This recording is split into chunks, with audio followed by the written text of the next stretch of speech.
Welcome to The Secrets of Success. By following the proven techniques of the guests who appear on this series, you'll learn that even successful people run into detours and failures, and how you can apply their success techniques to change your life. You're now listening to the most unique show on radio, the show dedicated to making you a success. We all want to see explosive growth for our business. Today, Ralph Welborn will show us how to make that happen. Ralph, thanks for being with us today. Oh, it's my pleasure. Thanks for having me. Now, Ralph, you have written a book, as many of our guests have, but you have an unusual title for a business book. It's usually The 3 Keys to Success or 5 Tips for Leaders. But your book is simply one word, Topple, T-O-P-P-L-E. And it reminds me, whenever I think of the name, isn't it called that Jenga game where you pile up pieces of wood till they get to a certain, and it topples over. How does Topple fit in with a business book? Well, so if you take a look at, if you just kind of observe what's going on these days, the rate at which companies are changing their competitive position, they're falling from their competitive position, is accelerating. It's interesting. If you think about over the past 20 years, over 80% of the companies that were on the Fortune 500 or even the Global 2000 are no longer on it. And so what we're seeing is that companies are disappearing. Yeah, of course, there are new growth models, but an awful lot of the companies that have been wildly successful to date don't even exist anymore, or they're slipping in competitive relevance. They're toppling, and that's what I'm emphasizing from that point of view. I guess most of us have noticed if we deal with a company, most organizations kind of do what they did before, but they're doing it faster and cheaper. You get the automated phone on there. You'll get bills over the internet so they don't have to send out paper bills and envelopes and, all those things. Is that enough, or is that maybe just the beginning of what you're talking about? Yeah, so it used to be enough. But I think that the competitive world we live in today has changed. And we can talk a little bit later about why now and what's different now. But what I'm seeing is that many companies are running what I call the Red Queen race. And you may remember the Red Queen from the book Alice in Wonderland or Through the Looking Glass. And she's the character who runs faster and faster but stays in the same place. And no matter where I've been around the world, in which industry, I've had the privilege of being able to do so, I'm finding that people are running the Red Queen race over and over again. And the characteristics of her are that we're looking at the new shiny object out there, whether it's digital, whether it's IoT, whether it's transformation, whatever the buzzword of the day is.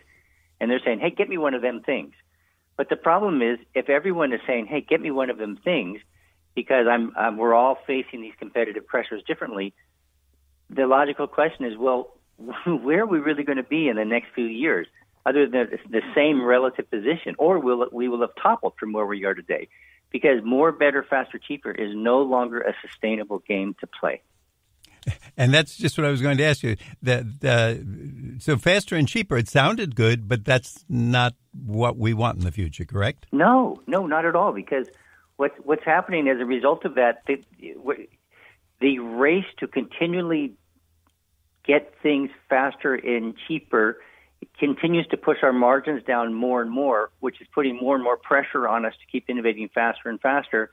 And yet we just can't keep up, which is why we see this churning rate happening so much. Because, A, it's easier for either the larger companies, perhaps, we can talk about this, coming in and biting off areas of profit we were making before, or the startups keep profitable, which means we have to get going faster and faster with working with lower and lower margins. Just not a sustainable model anymore, and not necessary. Now, a magic word throughout your book, and I'm going to say this slowly because it's kind of a long word, ecosystem-centric.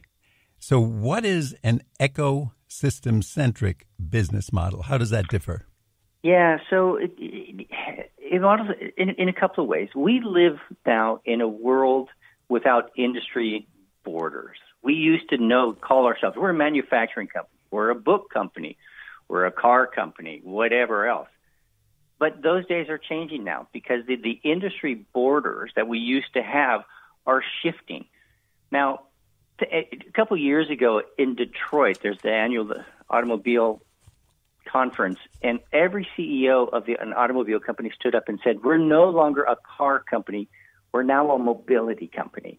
And a lot of people giggled at that, but it actually presaged our future. And what they're talking about is to create value is not enough to create a good car. There are new sets of capabilities that they were going to have to embed within any of the transportation vehicles that they were creating. Now, what's interesting is that those capabilities didn't live within the traditional industry boundaries of a car or an automobile company. They came from other industries, data science, technology, whatever else it happens to be. So as we're shifting, as our industry borders are collapsing or becoming more porous, we have to start figuring out, well, we don't have all of those capabilities that we need. We need to start engaging with other companies who have different type of capabilities that we need. A business ecosystem is simply a fancy-wancy word for reflecting that we can't look at our competitors from the point of view of an industry point of view anymore, but an ecosystem one that orchestrates the capabilities from other type of organizations to help us deliver value. And that's the definition of an ecosystem. A business model, again, is just a fancy-wancy word as well about how you orchestrate capabilities. Traditionally, we've orchestrated them within our industry walls. An ecosystem is simply the orchestration of capabilities from different organizations to deliver new sources of value. And that's what we're seeing, whether you're Amazon or Tencent or Tesla or Alibaba or any of those. Number one, it's hard to pigeonhole any of those companies in terms of, well, what are they? Are they a bookseller? Are they a technology company? Or what? We don't know what exactly they are. So would Amazon be a good example if we're trying to get a grip on this? It's a perfect example of what it is. Because, again, think about Amazon. It's really tough to categorize. It engages in e-commerce. It engages in cloud computing. It engages in logistics. It engages in consumer electronics. And yet an awful lot of the products that it builds, of course, are not products that they build, but they are in partnership with them. And so what they provide is a mechanism, an environment that orchestrates the flow of money and the flow of good and the flow of services that generates value for everybody engaged with them. And that's the essence of an ecosystem. Now, Ralph, before we go further, I'd like our audience to know our guest today is Ralph Welborn, spelled W-E-L-B-O-R-N. He's the author of the book Topple, just one word, T-O-P-P-L-E. And Ralph, would you tell us where we can get the book and if there's a website where we can find out more? Yeah, sure. So you can get the book, Barnes & Noble carries them, but also you can pick it up on Amazon. Probably the easiest place. And then from a website point of view, you could go to clearprism.com. But those are the best places to get the book. Clearprism.com was the name of the website, correct? Correct. And I'm just thinking, do you get royalties from Amazon since you use them as an example and the first place to go was Amazon? No, but what a great idea. See, I'm working for you. I'm trying to get that ecosystem-centric mindset to develop new sources of income and get things going for you. But no, obviously, most of our authors will say that to us and tell us to go there. When you said it right after using it as an example, it was kind of the perfect putting it together. And to our audience, we're always looking and thinking, what's happening in the future? I mean, if you're going back in the past, you know you're not moving ahead. You don't spend your time looking at the back mirror of your car. You're looking ahead because that's where all the cars are. It's the same thing with business. Ralph is telling us what's happening, what we see the bigger businesses doing. You know how successful, you know some of these names and how enormous the companies are. Maybe you could do this in your industry. Maybe it would just be a smaller expansion, but maybe it would help growth. Maybe it would get your ecosystem-centric model working. And who knows? It could lead to a lot of interesting things. Now, Ralph, let me ask you, is disruption a dirty word? We hear disruption so much in business now, and almost every book has it in. Yeah, it's interesting. Yeah, it's really an interesting question. I don't think it's a dirty word. I think it's a confusing word, and it's like ecosystems for goodness sakes, or transformation, digital transformation, innovation. All of these words they meant something initially, and then they became buzzwords that can mean just about anything to anybody, and so by definition they become vacuous and not actionable. And I think that that's a real challenge. So it's really important, I think, to be very clear on what the operational and the financial and the technical implications of a word. So disruptive, I think, has become one of those words that's become kind of meaningless now, because the original intent of it was very clear, and now it's used for, oh my gosh, I've got to change because my industry is being disruptive. Whereas if you actually look at what's happening, I believe that we're facing a lot of the things that made us successful up to date. And every organization on the planet that exists today is successful, right? They've optimized for a particular market. They're where they are because they've been successful to date. But what happens is that when the world changes, businesses are often optimized for a world that no longer exists. And so the way I look at this, and you mentioned this is relevant for all size companies, not just big companies, but small companies. Here's a really simple example. Every organization, every business has approximately 20% of capabilities, by which I mean skill sets, behavioral profiles, or technology assets. That drives about 70% of their value. But here's what's interesting. And that 20% has made everybody successful today. But as the world changes, as the competitive landscape changes, logically, the 20% that made you successful today will not be the 20% that will make you successful tomorrow. Let me make it really pragmatic. Here's an example. I was working with the head of strategy for a national insurance company. And for insurance companies, he got this concept right away, and I call it the new 20%. I said, what is your new 20% going to be? And he said, well, hold on. That's really interesting. He said the 20% of capabilities that have driven all of our value is around how we price risk, right? Insurance companies are just mechanisms to price risk. And he said, what happens in a world where our value is not driven from pricing risk, but it lies in preventing accidents? The capabilities that he needed to price risk are not those that you're going to need to prevent accidents.